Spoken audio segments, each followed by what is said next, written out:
Hello students. তো আজকে আমরা একটা ভালো কোশ্চেন ডিসকাস করব। বলা হয়েছে two sphere suspended by a string string দিয়ে সাসপেন্ড করা আছে, তাদের মধ্যে ডিস্টেন্স আছে আর। Okay, and the strings make angle theta, মানে এই টোটাল অ্যাঙ্গেল যেটা, পুরো অ্যাঙ্গেলটা হচ্ছে থিটা, মানে হাফ অফ দ্য অ্যাঙ্গেল নিলে θ/2।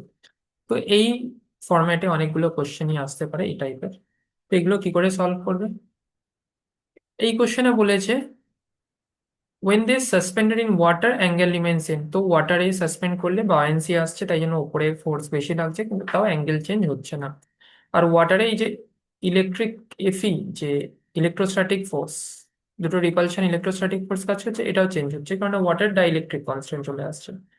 ওকে, তো ডাইইলেকট্রিক কনস্ট্যান্ট যদি থাকে তাহলে dielectric constant F4πε0 Q1 Q2/r², dielectric constant থাকলে সেই এফ ড্যাশটা পেয়ে যাবে ε0 × কে বা আর নিয়ে নিতে পারি। R is dielectric constant into Q1 Q2/r²। এটা ডাইইলেকট্রিক কনস্ট্যান্টের জন্য ফর্মুলা হয়। রিলেটিভ পারমিটিভিটি এপসাইলন আরটাকে রিলেটিভ পারমিটিভিটি বলে, আর এটাকে কে দিয়েও লেখা অনেক জায়গায়, ক্যাপিটাল কে, ডাইইলেকট্রিক কনস্ট্যান্ট। তো density of the material of the sphere 1.5 বলে দিয়েছে। রো রো স্ফিয়ারের যে রোটা 1.5, ওয়াটার ওপরে কাজ করছে, তো বায়ান্সি যখন কাজ করছে নিচে ওয়েটটা লাগছে V ρ g, এটাই মানে ওয়েট অফ দ্য স্ফিয়ার, এটা নিচে লাগছে, কিন্তু বায়ান্ট ফোর্সও কাজ করছে, বায়ান্ট ফোর্স আমাদের নিতে হবে উপরে, রাইট? তো বলেছে if the material of the sphere is 1.5 গ্রাম/cc, dielectric constant of water will be, আমাদের ডাইইলেকট্রিক কনস্ট্যান্ট বার করতে বলেছে। ফার্স্টে সলভ করার আগে টি এখানে অ্যাক্ট করছে, অবজেক্টের টেনশন অ্যাক্ট করছে, টির দুটো কম্পোনেন্ট থাকবে, একটা vertical T sin θ and T cos θ। এই অ্যাঙ্গেলটা হচ্ছে θ/2, right? This angle is θ/2, so this angle will be θ/2। তো উপরের দিকে T cos θ/2, সেটা ব্যালেন্স করছে mg, আর এইদিকে T sin θ/2,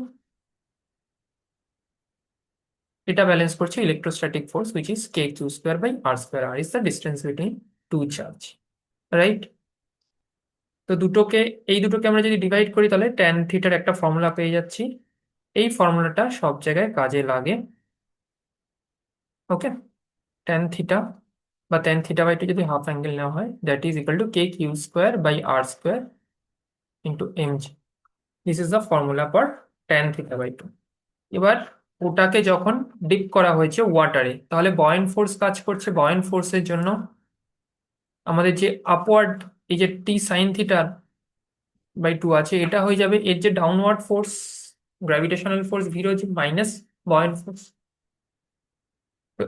volume of the solid V, rho is density of সলিডের density, rho water, density of water, তো এটা বয়েন্ট ফোর্স, এই যে মাইনাস V ρ w g করলাম, এটা বয়েন্ট ফোর্স, এটা মাইনাস হয়ে গেল। তো T sin θ/2 equal to V ρ g minus V ρ w g।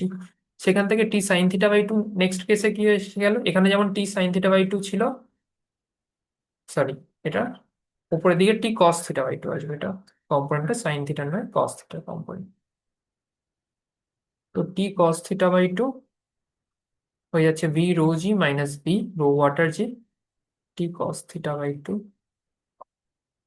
Equal to, এখানে V ρ, ওটাই তো m ইকুয়াল টু ভলিউম, সলিডের volume into density of solid. তো ওটাকে কমন নিলাম, V ρ কমন নিলাম, তো m এসে গেল g, আর 1, এখান থেকে রো কমন নিলে 1, আর এখানে রোটা ডিভাইড হয়ে গেল, তো ρ w মাইনাস, মানে density of water minus density of solid.